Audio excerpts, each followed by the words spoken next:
ಇನ್ನು ಕೆ.ಎಸ್. ಈಶ್ವರಪ್ಪ ಅವರ ಮನವೊಲಿಸ್ತೀನಿ ಅನ್ನುವಂಥ ಒಂದು ಮಾತುಗಳು ಬಿಜೆಪಿಯ ನಾಯಕರು ಮಾತಾಡ್ತಾ ಇದ್ದಾರೆ. ಈಗ ವಿಜೇಂದ್ರ ಅವರು ಕೂಡ ಮಾತಾಡ್ತಾ ಇದ್ದಾರೆ. ರಾಜ್ಯದ ಅಧ್ಯಕ್ಷನಾಗಿ ನಾನು ವಿನಮ್ರವಾಗಿ ವಿನಂತಿಯನ್ನು ಮಾಡ್ತಾ ಇದ್ದೇನೆ.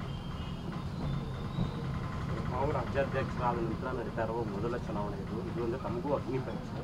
ಏನು ಹೇಳಕ್ ಬಿಡ್ತೀರಿ? ರಾಜ್ಯದಲ್ಲಿ ಹೋದ ಬಾರಿಗಿಂತ ಈ ಬಾರಿ ಏನು ವಾತಾವರಣ? ಬನ್ನಿ, ನಮಗೆ ಸಮಸ್ಯೆ ಏನಾಗಿದೆ, ಒಂದು ನಿಮಿಷ.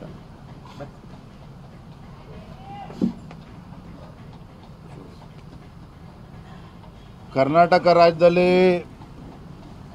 ನಮಗೆ ಸಮಸ್ಯೆ ಏನಾಗಿದೆ ಲೋಕಸಭಾ ಚುನಾವಣೆ ದೃಷ್ಟಿಯಿಂದ ಅಂದರೆ, ಈಗಾಗಲೇ ಸನ್ಮಾನ್ಯ ಯಡಿಯೂರಪ್ಪನವರು ರಾಜ್ಯದ ಅಧ್ಯಕ್ಷರಿದ್ದಾಗ ಅವರ ನೇತೃತ್ವದಲ್ಲಿ 25 ಕ್ಷೇತ್ರಗಳಲ್ಲಿ ಭಾರತೀಯ ಜನತಾ ಪಾರ್ಟಿ ಈಗಾಗಲೇ ಗೆದ್ದಾಗಿದೆ.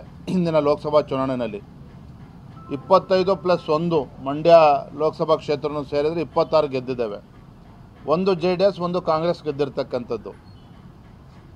ಈಗ ನಮ್ಮ ಮುಂದೆ ಇರ್ತಕ್ಕಂಥ ಸವಾಲು, ಹಾಗಾಗಿ 28ಗೆ 28 ಕ್ಷೇತ್ರಗಳಲ್ಲಿ ಭಾರತೀಯ ಜನತಾ ಪಾರ್ಟಿ ಮತ್ತು JDS ಗೆಲ್ಲಬೇಕು ಅನ್ನೋದನ್ನು ನನಗೆ ವಿಶ್ವಾಸ ಇದೆ. ರಾಜ್ಯದಲ್ಲಿರ್ತಕ್ಕಂಥ ವಾತಾವರಣ ನೋಡಿದರೆ ಮತ್ತು ರಾಜ್ಯದಲ್ಲಿರ್ತಕ್ಕಂಥ ಈ ಭ್ರಷ್ಟ ಕಾಂಗ್ರೆಸ್ ಸರ್ಕಾರ, ರೈತ ವಿರೋಧಿ, ಬಡವರ ವಿರೋಧಿ, ದಲಿತರ ವಿರೋಧಿ ಸರ್ಕಾರ ರಾಜ್ಯದಲ್ಲಿ ಏನಿದೆ, ರಾಜ್ಯದ ಜನ ಈಗಾಗಲೇ ಬೇಸತ್ತಿದ್ದಾರೆ. ಕಳೆದ 9 ತಿಂಗಳ ರಾಜ್ಯದ ಇವರ ಕಾಂಗ್ರೆಸ್ ಸರ್ಕಾರದ ಆಡಳಿತ ಅವಧಿಯಲ್ಲಿ ಯಾವುದೇ ಒಂದು ಯೋಜನೆಯನ್ನು, ಅಭಿವೃದ್ಧಿ ಕಾರ್ಯಗಳನ್ನು ಕೈಗೆತ್ತಿಕೊಂಡಿಲ್ಲ. ಜಾತಿಗಳನ್ನು ಎತ್ತಿ ಕಟ್ಟುವ ಒಂದು ಹುನ್ನಾರ ಕಾಂಗ್ರೆಸ್ ಸರ್ಕಾರ, ಕಾಂಗ್ರೆಸ್ ಪಕ್ಷದಲ್ಲಿ ಏನಿದೆ, ಅದರ ಮುಖೇನ ಮುಂದಿನ ಲೋಕಸಭಾ ಚುನಾವಣೆ ಗೆಲ್ತೇವೆ ಅನ್ನೋ ಭ್ರಮೆಯಲ್ಲಿ ಕಾಂಗ್ರೆಸ್ ಸರ್ಕಾರ ಇದೆ, ಕಾಂಗ್ರೆಸ್ ಪಕ್ಷ ಇದೆ. ಅದೆಲ್ಲದಕ್ಕೂ ಕೂಡ ಮುಂದಿನ ಲೋಕಸಭಾ ಚುನಾವಣೆಯಲ್ಲಿ ನಾವು ಉತ್ತರವನ್ನು ನೀಡ್ತೇವೆ. ಬಹುತೇಕ ಎಲ್ಲ ಕ್ಷೇತ್ರದಲ್ಲೂ ಕೂಡ ಒಂದು ಅಭೂತಪೂರ್ವದಂಥ ಗೆಲುವು ಭಾರತೀಯ ಜನತಾ ಪಾರ್ಟಿ ಮತ್ತು JDS ಪಕ್ಷಕ್ಕೆ ಆಗ್ತದೆ. ಮಂಡ್ಯ ಏನಾಗ್ಬೋದು?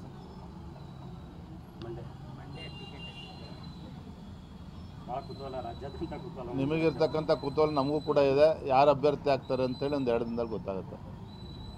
ಸರ್, ಈಗ ಬೆಳಗಾವಿಯಲ್ಲಿ ಸಹಿತ ಈರಣ್ಣ ಕಾಡಾಡಿ ಅವರು, ಆಮೇಲೆ ಪ್ರಭಾಕರ್ ಕೋರಿ ಅವರು ಕೂಡ ಮೀಟಿಂಗ್ ಮಾಡ್ತಾ ಇದ್ದಾರೆ. ಅಲ್ಲಿ ಜಗದೀಶ್ ಶೆಟ್ಟರ್ಗೆ ಟಿಕೆಟ್ ಕೊಡಲಿಕ್ಕೆ ಸುತರಾಂ ಹೋಗ್ತಾ ಇಲ್ಲ ಸರ್, ವಿರೋಧ ಮಾಡ್ತಾ ಇದ್ದಾರೆ. ನೋಡಿ, ಯಾರು ಏನು ಹೇಳಿದ್ರು ಕೂಡ ಅಂತಿಮವಾಗಿ ನಮ್ಮ ಕೇಂದ್ರದ ವರಿಷ್ಠರು ತೀರ್ಮಾನ ಮಾಡಿಲ್ಲ. ಬೆಳಗಾಂ ಲೋಕಸಭಾ ಕ್ಷೇತ್ರಕ್ಕೆ ಯಾರು ಅಭ್ಯರ್ಥಿ ಆಗಬೇಕು ಅಂತೇಳಿ ಒಂದು 2-3 ದಿನದಲ್ಲಿ ತೀರ್ಮಾನ ಆಗ್ತದೆ. ನಾನು ಮಾನ್ಯ ಯಡಿಯೂರಪ್ಪನವ್ರ ಹೇಳಿಕೆಯನ್ನು ಕೂಡ ನಾನು ಗಮನಿಸಿದ್ದೇನೆ. ಆದರೆ ಇವತ್ತು ಯಾರು ಎಲ್ಲಿ ಬೆಳಗಾಮಲ್ಲಾಗಲಿ ರಾಜ್ಯದ ಬೇರೆ ಯಾವುದೇ ಕ್ಷೇತ್ರದಲ್ಲಿ ಯಾರು ಅಭ್ಯರ್ಥಿ ಆಗಬೇಕು ಅಂತಕ್ಕಂಥ ತೀರ್ಮಾನ ವಿಜೇಂದ್ರನು ಕೂಡ ಮಾಡ್ತಕ್ಕಂಥದ್ದಲ್ಲಿ ಯಾರೂ ಅಲ್ಲ. ಕೇಂದ್ರದ ನಮ್ಮ ವರಿಷ್ಠರು, ನಮ್ಮ ರಾಷ್ಟ್ರೀಯ ಅಧ್ಯಕ್ಷರು ಅವರ ನೇತೃತ್ವದಲ್ಲಿ ತೀರ್ಮಾನ ಆಗ್ತಕ್ಕಂಥದ್ದು. ನನಗೆ ವಿಶ್ವಾಸ ಇದೆ, ಎಲ್ಲರ ಅಭಿಪ್ರಾಯಕ್ಕೆ ಮನ್ನಣೆ ಸಿಗ್ತದೆ, ಗೌರವ ಸಿಗ್ತದೆ. ಥ್ಯಾಂಕ್ ಯು, ಧನ್ಯವಾದ. ಇದು ಬಿಜೆಪಿ ರಾಜ್ಯಾಧ್ಯಕ್ಷ BY ವಿಜಯೇಂದ್ರ ಅವರ ಮಾತುಗಳು.